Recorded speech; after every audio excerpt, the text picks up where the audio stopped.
রোহিঙ্গাদের ব্যাপারে আর এখানে ছাড় দেওয়ার কোনো সুযোগ নেই। এখানে মানবিকতার ব্যাপার না, বরং তখন নিজের দেশের মানবিক অবস্থা খারাপ হয়ে যাবে।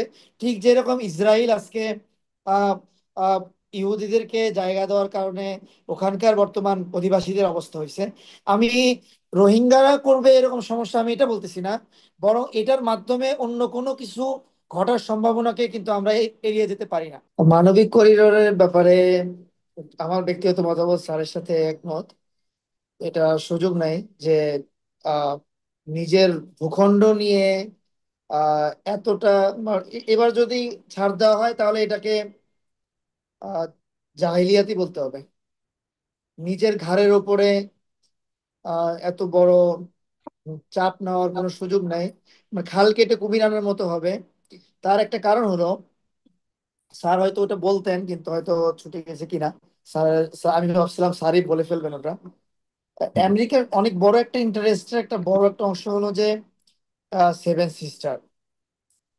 ইন্ডিয়া যেটাকে জানবাজি রেখে আটকানোর চেষ্টা করতেছে বা করে যাবে, এবং সেটার জন্য তারা খতরা মনে করতেছেন আমাদের বর্তমান প্রধান উপদেষ্টা ডক্টর মোহাম্মদ ইউনূস সাহেবকে, যে হয়তো তার মাধ্যমে কোনো একটা কিছু আমেরিকা উদ্দেশ্য হাসিল করে নিতে পারে।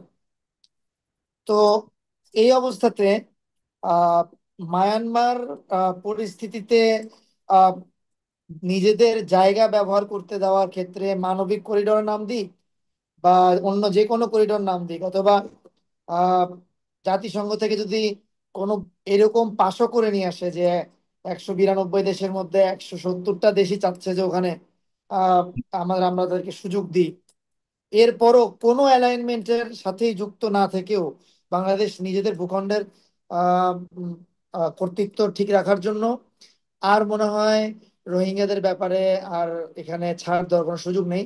এখানে মানবিকতার ব্যাপার না, বরং তখন নিজের দেশের মানবিক অবস্থা খারাপ হয়ে যাবে।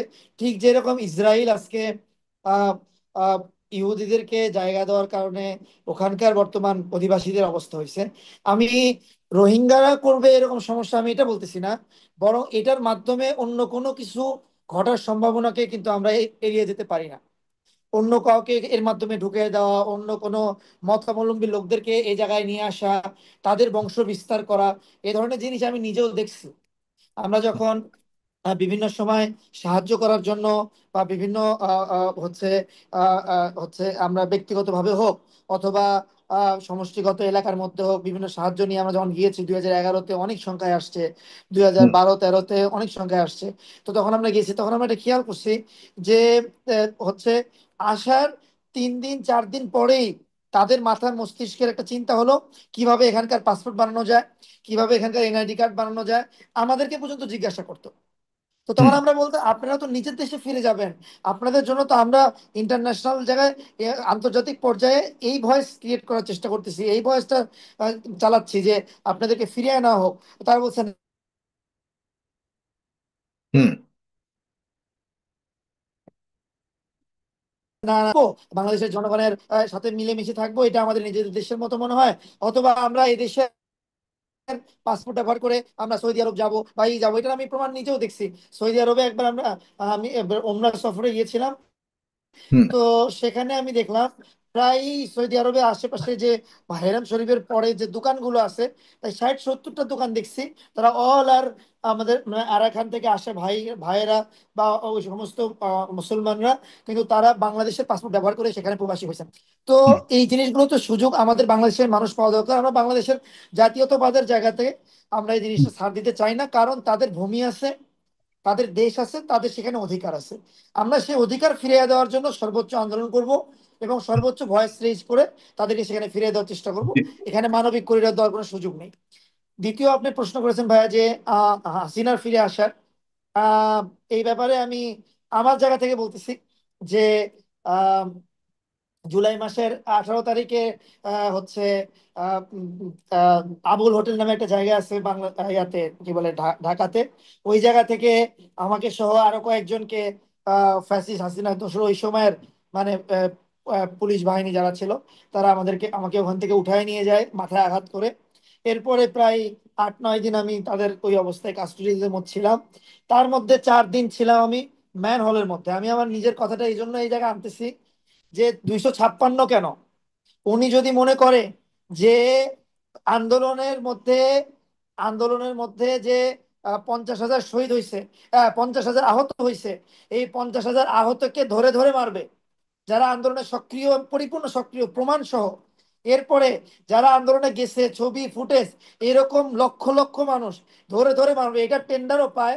তারপরও আমাদের আমাদের ভেতরের মনের অবস্থা জুলাই মাসে যেরকম শক্ত ছিল, ফ্যাসিজম বিরোধী, স্বৈরাচার বিরোধী, হাসিনা বিরোধী, এবং তাকে শেষ করে দেওয়ার এবং খতম করে দেওয়ার, নিঃশেষ করে দেওয়ার যে আকাঙ্ক্ষা আমাদের দিলের মধ্যে আছে, সেটা আমরা এখনো ধারণ করি। উনি যেন এ ধরনের কোনো চিন্তা কখনো করতে না পারে, এইটার সুযোগ যে হচ্ছে, এটার ক্ষেত্রে আমরা রিফর্ম করার চেষ্টা করব, যে উনি যেন সবসময় ভয়ে ভয়ে থাকে, এই ধরনের কথা কখনো মুখে উচ্চারণ করতে না পারে। জি, ধন্যবাদ ভাই। আপনাকে অনেক ধন্যবাদ মেজর রেজাউল করিম রেজা। আপনার কাছে কি খবর আছে করিডোর নিয়ে? করিডোর একটি মারাত্মক হ্যাঁ, আলোচিত খবর। একটা বিষয় হচ্ছে কি, এটা ডিটেলসে যাওয়ার পূর্বে একটা বিষয় হচ্ছে, সব মানুষের মধ্যে একটা প্রশ্ন হতে পারে যে মানবিক করিডোর আসলে কি, এবং কোন পরিস্থিতিতে মানবিক করিডোর তৈরি করা হয় বা এটার অনুমতি দেওয়া হয়। মূলত যখন দুটো রাষ্ট্রের মধ্যে আপনার আপনার বিশেষ করে আমি ওই রাখাইনদের যেহেতু ঘটনা, এটা দিয়ে আমি বলি যে এইরকম রাখাইনের যারা আছে আপনার, তারা কিন্তু এখন ওই তাদের খাবার, তারপরে ঔষধ, অনেক কিছু থেকে তারা বঞ্চিত, এবং এখানে কিন্তু তারা অমানবিক একটা জীবন যাপন করছেন, যে সাপ্লাই চেইনটা বলতে গেলে টোটালি বন্ধ এখানে। এখন এই মানুষগুলোকে যদি কোনো একটা জায়গা থেকে তাদের সেই ঔষধ বা খাবার, খাদ্য, অনন্য নিত্য প্রয়োজনীয় জিনিসগুলো সরবরাহ না করা যায়, সেক্ষেত্রে সেখানে দুর্ভিক্ষ অথবা তারা মারা যেতে পারে। ওই পরিস্থিতিটা ঠেকানোর জন্যই সাধারণত, ওই বিপর্যয় ঠেকাতেই সাধারণত এই ধরনের প্রস্তাবের বা এই ধরনের পদক্ষেপের চিন্তা ভাবনা করা হয়।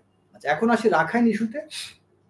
রাখাইনে অবস্থানরত নাগরিক যারা আছে তাদের খাদ্য ও ঔষধ সংকটে তারা ভুগছে, যে কারণে আপনার মানবিক বিপর্যয়টা ঠেকাতেই আপনার জাতিসংঘ মানবিক করিডোর প্রস্তাব দিয়েছে। এখন কথা হচ্ছে যে এটা কিভাবে হবে?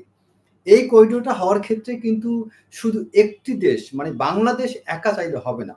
এটা কিন্তু মায়ানমারেরও একটা, তাদের সাথেও জাতিসংঘের, মানে জাতিসংঘ এখানে ধরেন একটা আপনার রেফারির ভূমিকা আছে। হুম, জাতিসংঘ আপনার মায়ানমারকেও এখানে আপনার তার প্রপোজ করতে হবে, বাংলাদেশকেও প্রস্তাব দিতে হবে। সে হুম, রেফারির ভূমিকায়। এখন এই রেফারির প্রস্তাবটা মায়ানমারকেও গ্রহণ করতে হবে, বাংলাদেশকেও গ্রহণ করতে হবে। বাংলাদেশ একা চাইলে এটা হবে না। আচ্ছা, এখন এই করিডোরে আপনার আম বিশেষ করে কয়েকটা বিষয়ে শর্ত বাংলাদেশ থেকে যেটা আলোচনা হয়েছে, যে রাখাইনে এই পরিবেশ, সহায়ক পরিবেশ তৈরি থাকতে হবে। সবার হুম। জন্য এখানে সমানভাবে ত্রাণ বিতরণ করতে হবে, এবং শর্তহীন ত্রাণ বিতরণ, মানে ত্রাণ বিতরণ করার ক্ষেত্রে কোনো শর্ত থাকতে পারবে না। এরকম কতগুলো বিষয় বাংলাদেশ উল্লেখ করছে, যে বিষয়গুলো না হলে বাংলাদেশ রাজি না। আচ্ছা, আরেকটা বিষয় হচ্ছে যে এই করিডোর ব্যাপারটা এখনো কিন্তু চূড়ান্ত হয় নাই। এটা এটার ব্যাপারে মানে আলোচনা হয়েছে, বাট ফরমালি এটা নিয়ে কোনো সিদ্ধান্ত গ্রহণ হয়নি।